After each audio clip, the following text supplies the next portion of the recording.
ஊட்டி, கொடைக்கானல் உள்ளிட்ட மேற்கு தொடர்ச்சி மலையில் 28 வகையான பிளாஸ்டிக் பொருட்களுக்கு தடை விதித்த சென்னை உயர்நீதிமன்றம் தடையை மீறி பிளாஸ்டிக் பொருட்களை கொண்டு செல்லும் வாகனங்களை பறிமுதல் செய்யவும் உத்தரவிட்டுள்ளது. உதகை, கொடைக்கானல் உள்ளிட்ட மலைப்பகுதிகளுக்கு செல்லும் சுற்றுலா பயணிகள் பிளாஸ்டிக் பாட்டில்களை ஆங்காங்கே வீசிச் செல்வதால் சுற்றுச்சூழல் கடுமையாக பாதிக்கப்படுகிறது. இந்நிலையில் நீலகிரி மாவட்டத்தில் பெட் பாட்டில்கள், பிளாஸ்டிக் பொருட்கள் நுழைவதை தடுக்க நடவடிக்கை எடுக்க கோரி சுப்பிரமணிய கௌசிக் என்பவர் சென்னை உயர்நீதிமன்றத்தில் வழக்கு தாக்கல் செய்திருந்தார்.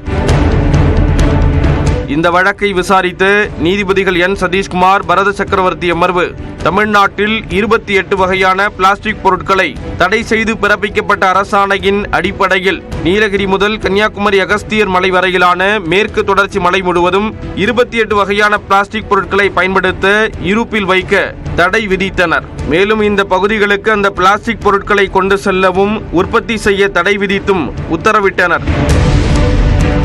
மேலும் நீலகிரி மற்றும் கொடைக்கானல் பகுதிகளுக்கு தடை செய்யப்பட்ட பிளாஸ்டிக் பொருட்களை கொண்டு செல்லக்கூடாது என மோட்டார் வாகன சட்டத்தில் நிபந்தனையை சேர்த்து அறிவிப்பு வெளியிட தமிழ்நாடு அரசுக்கு உத்தரவிட்டுள்ளனர். மேலும் தடை செய்யப்பட்ட பிளாஸ்டிக் பொருட்களை கொண்டு செல்லும் வாகனங்களை பறிமுதல் செய்து வழக்கு தொடர உத்தரவிட்டனர்.